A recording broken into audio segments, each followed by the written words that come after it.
My First Love, Teacher in My Life, Part 1. Kata orang, cinta pertama adalah cinta yang takkan pernah hilang dari ingatan, selamanya membekas dalam hati. Dan itu benar adanya bagi diriku. Zaneta, gadis yang menjadi cinta pertamaku, merupakan anugerah besar dalam hidup, mengajarkanku tentang arti hidup dan cinta. Welcome in my channel, Kisah Romantisisme No Baper. Jangan lupa subscribe, like, share, and comment. Hai sahabat Supriyan Aksara Ari, ketemu lagi nih dengan Mimin yang manis. Kali ini Mimin bawain cerita Radit dan Zaneta tentang cinta pertama sekaligus cinta sejati yang takkan pernah lekang oleh sang waktu meski maut memisahkan. Seperti apa kisah mereka? Ikuti cerita lengkapnya sambil ngemil di pojokan. Selamat menikmati. Namaku Radit. Pertama kali aku mengenal cinta saat duduk di bangku sekolah menengah atas tingkat 2. Saat itu aku telah terjun ke dunia bebas menjadi joki pembalap liar dan melakoni itu selama setahun. Awalnya, aku diajak oleh teman dekat. Kebetulan kami sekelas juga. Setelah bercerita tentang kesulitan ekonomi yang telah dialami oleh keluargaku semenjak ayah meninggal setahun yang lalu karena sakit. Dia menyuruhku menjoki motornya dengan berjanjian uang hadiah taruhan dibagi 2 jika menang. Aku pun menyetujuinya karena butuh dan juga saat itu aku tidak memiliki motor sendiri. Di rumah hanya ada satu motor dan digunakan oleh ibu untuk bekerja. Hingga suatu malam aku melihatnya, gadis cantik dan manis dengan lesung pipit di salah satu pipinya yang cubit. Kulit wajahnya yang kuning langsap sangat kontras dengan hoodie hitam yang dia pakai. Tanpa kusadari, aku menatapnya sangat lama hingga membuatku terpana oleh kecantikannya yang natural. Woi, ngelamun aja. Buruan, Dik. Bentar lagi giliran lo. Lo harus menang. Ingat itu. Leo menepuk pundakku sambil berteriak karena bising deru motor. Ya, seruku. Kemudian ku dekatkan bibir ke telinga Leo, nyaris mencium daun telinga. By the way, cewek berhoodie hitam itu siapa? Aku berkata dengan suara agak lirih agar tidak terdengar oleh yang lain. Buset, dia harus gini juga kali. Ntar dikira kita ngapain lagi. Leo mendorong mukaku menjauh. Dia sepupunya Sherin. Kalau lo mau tahu, tanya aja sama Sherin. Alah, buru-buru ngasih tahu, ngomong sama gue aja dia nggak mau, kataku sambil mengibaskan tangan. Sherin itu nyebelin, suka pilih-pilih teman, orang miskin kayak gue mana mau dia. Lah, bukannya semua cewek di sini kayak gitu? Iya juga ya, lupa gue. Ku garuk kepalaku yang tidak gatal. Dah lah, gue ke arena dulu, yang lain dan nungguin noh.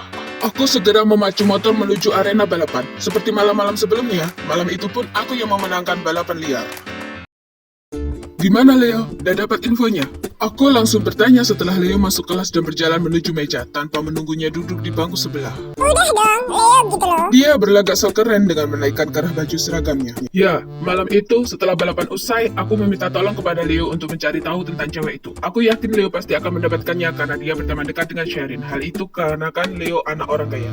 Namanya Zaneta. Dia sekolah di Man 1, seangkatan dengan kita. Sepertinya itu malam pertama dan terakhir kita melihatnya di arena. Leo berkata sambil meletakkan tas di meja. Kenapa begitu? Dia cewek rumahan, bro. Dan taat beribadah. Beda sama cewek-cewek yang ada di sana. Apa bedanya?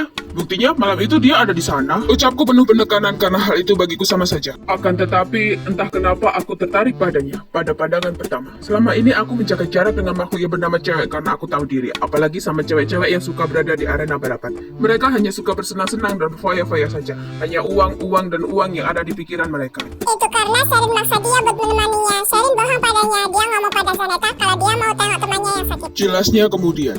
Emang Sherin gak takut orang tuanya tahu? Kan lo pernah bilang kalau dia sembunyi-sembunyi perginya. Dia ngancam Zaneta kalau sampai dia ngomong. Sherin gak mau ngomong dan kenal lagi sama Zaneta.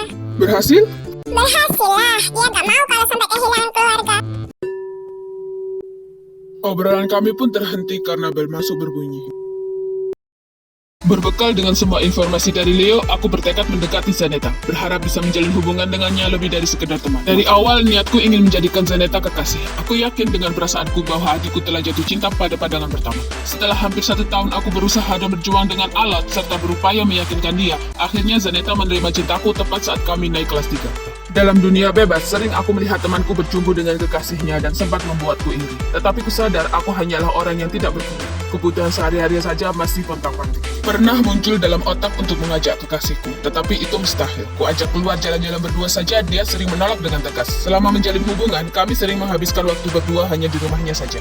Beberapa kali sempat jalan berdua, hanya ke danau buatannya tak jauh dari sekolahnya. Saat aku menjemput Zaneta di sekolah dan memaksanya, kontak fisik yang terjadi antara kami pun hanya sebatas berpegangan tangan, berpelukan saja tidak pernah.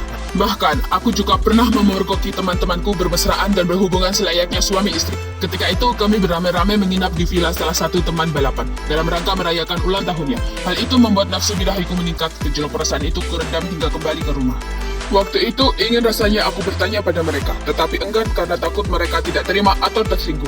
Aku kembali ke kamar dengan langkah gontai. Dalam kamar terpikir olehku untuk menelepon Zaneta, tetapi urung tatkala ingat telepon genggamku tertinggal di rumah. Hampir semalaman aku mengumpat dan tidak bisa tidur dengan nyenyak. Bayangan mereka menari-nari terus di pelupuk mata. Esok harinya sesampainya di rumah, aku segera menghubungi kekasihku. Berkali-kali telepon berdiri tersambung tetapi tidak juga terangkat. Aku pun memutuskan untuk pergi menemui Zaneta di sekolahnya, menunggunya hingga pulang sekolah, lalu mengajaknya pergi ke danau buatan. Zaneta menolak, tetapi aku bersikeras dan memaksanya. Seperti sebelumnya, ada hal penting yang ingin kubicarakan. Hanya berdua saja, tidak akan lama. Aku janji. Apakah Zaneta menyanggupi permintaan Radit yang memaksa? Ikuti kisah mereka selanjutnya di lain waktu. Semoga terhibur. And bye-bye. See you next time.